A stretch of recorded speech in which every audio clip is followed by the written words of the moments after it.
Welcome back to my channel. In this video, I'm going to cover Starbucks. This is the big restaurant, the place that has multiple coffee shops in every town corner, it seems. They're everywhere, in malls, in grocery stores. They sell their coffee at the retailers like grocery stores. It's a global business, doing really well in Asia, Europe, and other places. Starbucks innovated way back when they brought the idea of the Italian style of making coffee with espressos and lattes, and that has really flourished and grown.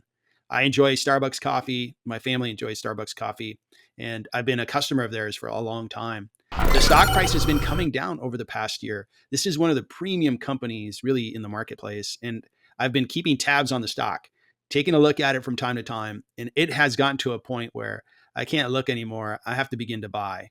I'd like to share with you the analysis that I've done that lead me to put a buy rating for my portfolio on Starbucks, and I plan to buy shares in this stock.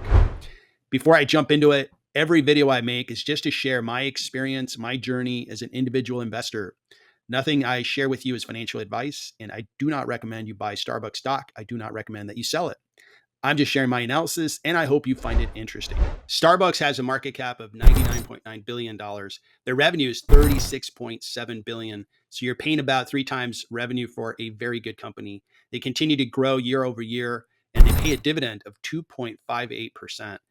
It's a really nice company with a forward PE of 20.65. Many analysts cover Starbucks, and their price targets collectively are 22.4% higher than their current stock price. So analysts believe that it's undervalued and set to be priced higher in the future. That's interesting. Over the past year, the company is down, the stock is down more than 22%. Yet their business continues to go up. I think there's some headwinds, some worries around the amount of labor costs that they're going to have to take on. I know several states, one including California, require that the minimum wage go up. And I think that's going to affect the cost of operating a Starbucks.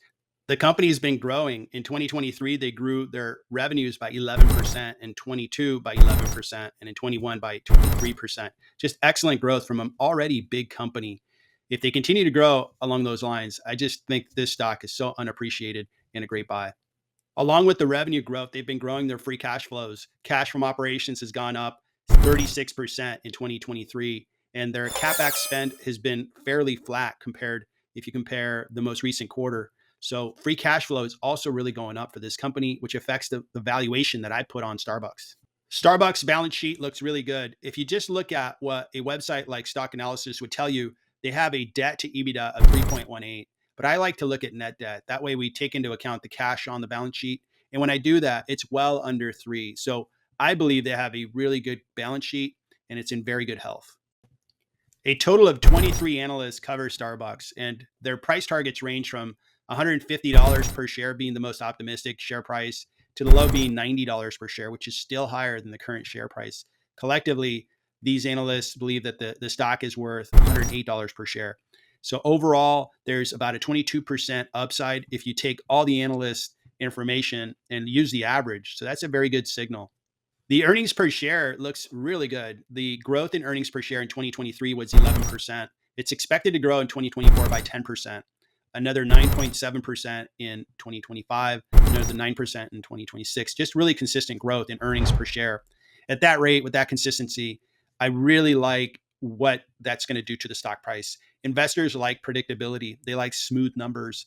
And I really like how smoothly these numbers continue to grow up on the earnings per share. Starbucks pays a nice dividend of 2.58%, and the payout ratio is 60%. It's not overly aggressive. I think they continue to grow their free cash flows, so I'm comfortable with about 61%.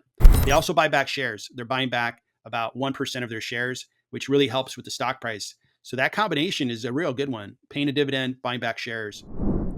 I did my own valuation of Starbucks, and I used their free cash flows, discounted those free cash flows to today's value. I also looked at earnings per share and their forecast and value the company based on earnings per share. And I came up with what I believe is a discount on their stock of 16%. And I'd like to take you through how I got to those numbers. I first looked at free cash flows, and their trailing 12 months of free cash flows, $4.497 billion. I'm expecting those cash flows to grow at 10% and long-term growth in terminal value to be 4%. All those free cash flows are represented from years 1 to 4, and then the terminal value being all cash flows after year 4. This is a really good company. So a discount rate of 8% applies in this situation. The intrinsic value of all those cash flows is 123 billion. I add the cash on the balance sheet and take away debt. So I can get to an equity value of 111 billion point 756. And that is much higher than the market cap, which is 99.9 billion. When I look at a per share value based on free cash flows, each share I think is worth $98.90, but the stock price is $88.25. So there's a 12% discount if we look at free cash flows. Earnings per share look even better. The earnings per share expected in 2024 is $4.13. I'm going to use a PE of 24, which is reasonable. A growth company, a very good brand. I think a 24 applies. And the growth rate on the earnings per share is going to be 10%. Based on those factors, I get a value per share of $109, but the stock price is $88. So there's a nice discount of 24%. When I blend the two and I put more weight in the free cash flow method, I get a 16% discount. And that's a very good discount on a high quality company such as Starbucks. So that is very compelling to me. So should I buy, hold, or sell Starbucks? It's pretty easy for me to decide. I really have appreciated the Starbucks business for a long time. I'm a customer. I've known of them for a long time. A lot of credibility with the company, a lot of faith in the company. So I love the company. I love the management team. I think they're doing a great job. I like the balance sheet. I think their debt to EBITDA is less than 3 if you consider net debt. And they offer a nice discount of 16% since the stock has been coming down over the last year. So that leads me to start buying shares in Starbucks. I hope to build a position of maybe a $40,000 position over the next 12 months. Thank you for watching the video. I hope you found it interesting. Starbucks is a great company and I've been following it for a long time. As their stock price comes down and people dislike the stock, that's good news for me. It offers up a nice acquisition price and I'm willing to take it. Again, thanks for watching and good luck investing.